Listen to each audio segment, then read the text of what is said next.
Hi, I'm NASA Press Secretary Bethany Stevens, here with your NASA Minute. This week, Secretary Duffy has been laser focused on Artemis and executing on the president's vision to win the second space race. Our mission is maintaining American dominance in space. China wants to get there, but we're getting there first. We will win the second space race. I'm committed to getting us back to the moon before President Trump leaves office.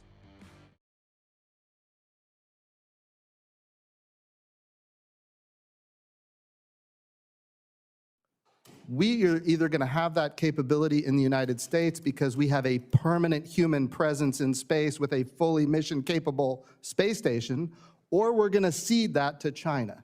It is really that simple. Now, that's just on the pharmaceutical side. Then we also talk about regenerative medicine, where we're actually 3D printing tissue. Mike mentioned the meniscus, where we're growing in 3D tissue like cardiovascular tissue and vein tissue and other things. This type of regenerative medicine is critical to the future economy of the United States of America. And if we want to not have a fully mission-capable system, if we want to not have a permanent human presence in space, then not only does that capability go to China, but all of our international partners go to China as well because they want that capability. This is a big deal.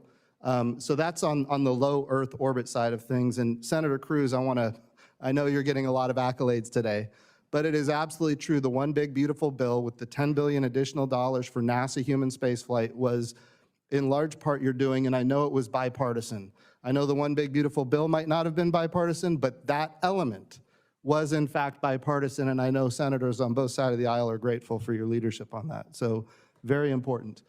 I would also say the purpose of this hearing is, are we going to be able to get to the moon first? I mean, that's the title of the hearing. And I will tell you, and I know there's going to be questions, and I'll go into more depth later, but look at the architecture that we have developed to land American astronauts on the moon. Look at the architecture. It is extraordinarily complex. In some cases, it hinges on me saying here today that it is highly unlikely that we will land on the moon before China. And I'm going to explain it in the next 2 minutes. So, number one, we have the SLS rocket, which is the most powerful rocket ever built. And Senator Cruz mentioned, yes, it has had its problems in the past. It has been expensive. It had overruns, all those things, but it's behind us. It's done. We need to use it. We have the Orion crew capsule, which quite frankly is a shiny object in this whole thing. The Orion crew capsule is not only usable today, but ultimately the cost is going down because more and more of it is reusable every time we use the Orion crew capsule. Those two elements are in good shape. I will tell you, I have been critical of both in the past, in front of this committee and other places, and I'm more than happy to be critical of all of our contractors, just to be really clear. But I will say what we don't have today. Here's what we don't have today. We don't have a landing system for the moon. And there was a moment in time when we had no NASA administrator. It was after I was gone and before Senator Nelson became the NASA administrator, and architecture was selected. And I don't know how this happens, but the biggest decision in the history of NASA, at least since I've been paying attention, the biggest decision happened in the absence of a NASA administrator. And that decision was, instead of buying a moon lander, we're going to buy a big rocket. And I want to be clear, we need this rocket to be successful. It's important for the country and it's transformational. But in the meantime, the architecture is as such. We need to launch Starship. That first Starship is a fueling depot that's in orbit around the Earth. Then we need to launch, nobody really knows, but it could be up to dozens of additional Starships to refuel the first Starship. So imagine launching Starship over and over and over and over and over and over and over and over, dozens of times, no delays, no explosions, to refuel the first Starship. Then once it's fully refueled, then that Starship has to fuel another Starship that is in fact human-rated, which that process hasn't even started yet. By the way, that whole in-space refueling thing has never been tested either. We're talking about cryogenic liquid oxygen. cryogenic liquid methane being transferred in space, never been done before, and we're gonna do it dozens of times, and then we're gonna have a human-rated Starship that is refueled that goes all the way to the moon. Now, when it goes to the moon, we don't know how long it can be there because it's boiling off the entire time it's in orbit around the moon. We don't know how long it can be there, but while it's there, we have to launch the SLS, we have to launch the Orion, the European Service Module, we have to have astronauts and crew all ready to go. And they have to orbit the moon themselves in that window when Starship is around the moon, and then they have to dock around the moon. They have to transfer from the Orion into the Starship. It has to go down and land. When it's on the surface of the moon, Starship is gone, or Orion is gone for the next 7 days until it comes back around in near rectilinear halo orbit. So our astronauts are right now planning to be on the surface of the moon for a period of 7 days without any way home. This is an architecture that no NASA administrator that I'm aware of would have selected had they had the choice. But it was a decision that was made in the absence of a NASA administrator in the last administration. It's a problem, it needs to be solved, and that puts us as a nation at risk of not being the first on the moon. I should say the first next on the moon, because we did land in 1969 to 1972. And Chairman Cruz, I would like to compliment you. I've heard that you have said that we need to put it into law, that The Wrath of Khan is in fact the greatest Star Trek movie in history. And we are in agreement with that. So with that, I yield back the time that I took from the general.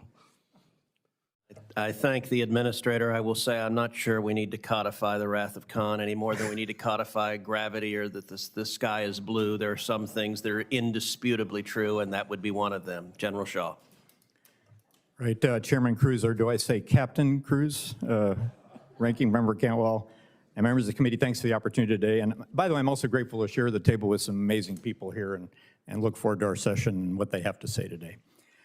It was the honor and time of my life to serve our great nation and lead our phenomenal warfighters for 33 years in uniform in our United States Air Force and United States Space Force. Throughout my military service, I also had the privilege to work closely with NASA, NOAA, and other governmental civil organizations across many endeavors. But I'm also grateful to have had the opportunity the last 2 years since my departure from uniformed service to work with and in the commercial side of our nation's space business. It's given me a fresh and broader perspective on how to both envision and realize our nation's future in space in totality, and how to bring to bear our combined national strengths to best thwart China in the years to come in this crucial arena. My bottom line up front for the committee today is that I am an advocate for and a champion of a unified grand space strategy for our nation, for the Earth-Moon system and beyond. Yet such a grand strategy, which would unify and synergize our national efforts across civil, commercial, and national security activities in pursuit of common goals, opportunities, and capabilities, does not currently exist. And I believe our mission to return Americans to the moon can be a powerful and a central driver, as well as a beneficiary of such a strategy. During my military career, I watched and studied, as any good soldier would of a potential adversary, as China slowly but surely developed and deployed its own civilian and military space capabilities and set its own agenda for space achievements. It is clear to me that the Chinese Communist Party is already employing its own integrated grand strategy for the Earth-Moon system, with only superficial distinction between civil, commercial, and national security activities, and all focused on a common purpose. And as the senator has already made my next point, I think if we don't unify and synchronize efforts, we may find ourselves, rather than a leadership position, in a position of increasing disadvantage as we get further into this century. Human progression in any domain both has and will involve a robust mixture of exploration, economic opportunities and growth, and security activities to set conditions for success. Space is no different. And by the way, I realize I'm probably representing of those three things, exploration and commercial and economic growth and national security. I'm representing the national security end here, but I also want to say I am passionate and excited about all three of those things. And that's how we're going to succeed as a nation. A notional example for a grand space strategy, objective, would be to set the conditions, standards, and proper incentives for the establishment of an orbital and lunar logistics infrastructure, one that would enable increased capabilities and performance for space activities of all kinds throughout the Earth-Moon system. Such an infrastructure would include on-orbit manufacturing, assembly, refueling, replenishment, and other forms of servicing. We already know that we will need such an infrastructure to sustain human presence on the moon, solely from just the exploration approach. But such an infrastructure could also and will benefit dynamic space operations for national security platforms as well as for commercial endeavors. Yet our national approach to space logistics to date has appeared disjointed and inconsistent to those in the commercial community, and I hope my panelists maybe address this and see their perspective, is seen as inconsistent to those who might want to invest in those capabilities. The Chinese are already matching and perhaps even outpacing us in this logistics pursuit. Here's a recent example. Just in the last few weeks, this summer, as observed by open sources and reported in media, we have seen China perform a docking and apparent refueling operation between its SJ-21 and SJ-25 platforms in geosynchronous orbit. Following that fuel transfer activity, the docked spacecraft together, this was just last month, performed the largest single maneuver in geosynchronous orbit ever yet conducted, likely in excess of 330 meters per second. That's a lot, actually. Well, at least by today's standards. Someday that will be a pittance, but today that's a lot. Other examples of area where I believe we can move faster and more effectively under a unified strategy include cislunar space domain awareness and a cislunar communications architecture, both, again, necessary for sustained human presence on the moon. I'm also supportive of swiftly developing nuclear fusion power solutions in space, which are compelling to sustain operations on the lunar surface, but could also better enable national security activities, such as in the form of nuclear propulsion, and could unlock new commercial opportunities and benefits as well. I will point out that China is developing or has already fielded capabilities in each of these example areas: cislunar domain awareness, cislunar communications, and space nuclear power. The challenges are great, the matter is urgent, but I'm optimistic we can indeed, via a unified grand strategy for space, thwart China's ambitions and continue the United States' leadership in this ultimate high ground. In the words of a different Star Trek captain, let's engage and make it so. I look forward to your questions. Thank you to each of you. Mr. Bridenstine, let's start with China, a topic you addressed at some considerable length. China is on an aggressive timeline to put astronauts on the lunar surface by 2030, and they appear on track to do so. They're also currently operating a space station right now in low Earth orbit. Mr. Bridenstine, China is racing to control the moon and low Earth orbit, and they're not shy about using space to expand their power on Earth. If America doesn't beat them, if we cede the lunar surface or continuous presence in orbit to Beijing, what does that mean for our national security, our economy, and America's leadership? Very important question. So here's how I view things, and I think the general will appreciate this from my time as a lieutenant in the Navy. We did joint professional military education, and we learned this thing called the DIME theory of national power. And in each of those elements, you have, it's an acronym, DIME: diplomatic, information, military, economic power.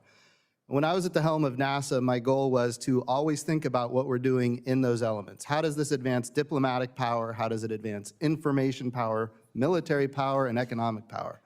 On the diplomatic side, you mentioned the International Space Station and the next generation commercial space stations. On the diplomatic side, we have like 15 different countries that are operating the International Space Station today. We've had astronauts from, I think, 21 different countries at this point. We've had agreements with actively, I think we've got over 600 or 700 agreements now internationally as it relates to missions. NASA is a key element of diplomatic power for this country. I will tell you, I don't think it's often used correctly. I mean, we could put it on the table for a whole host of, kind of carrot and stick kind of activities to benefit the United States of America and an America First policy. That's the way I thought about it when I was the NASA administrator. On the information power side of things, one of my big things that I had, one of my first eye-opening experiences at NASA, when we landed InSight on Mars. This was a lander that was going to land on Mars and help us understand Mars quakes. Like, how is it organized inside? Well, when we landed InSight on Mars, it was on the cover of every newspaper worldwide. That's amazing information power, including one newspaper was the hardline newspaper of the Islamic Revolutionary Guard Corps in Iran. Now, I'm not saying we want to win their press, but at the end of the day, it was a story about how we landed on Mars. But their Sunday comics are excellent. But it was a story about how we landed on Mars, and it was a story about how we did it, when we did it, what we were doing, and it had a list at the end. The last was all of our international partners that participated with us in that. This is a newspaper in Iran where they don't get good information about the United States of America, but when we land on Mars, it changes things. It changes the perception of young people towards this country that we love. And I think that's an important power, information power. Of course, everybody likes to talk, Apollo 11 when we landed on the moon and the whole world watched. I mean, that's information power that we reference even today. If we can land on the moon, why can't we do these things? That kind of thing.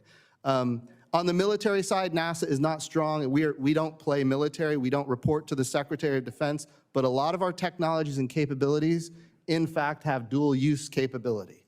One thing that concerns me greatly right now is the devastating consequences happening to the Jet Propulsion Laboratory out in California, JPL. They're the ones that build all the Mars landers. They're the ones that have landed on Mars 9 times in history.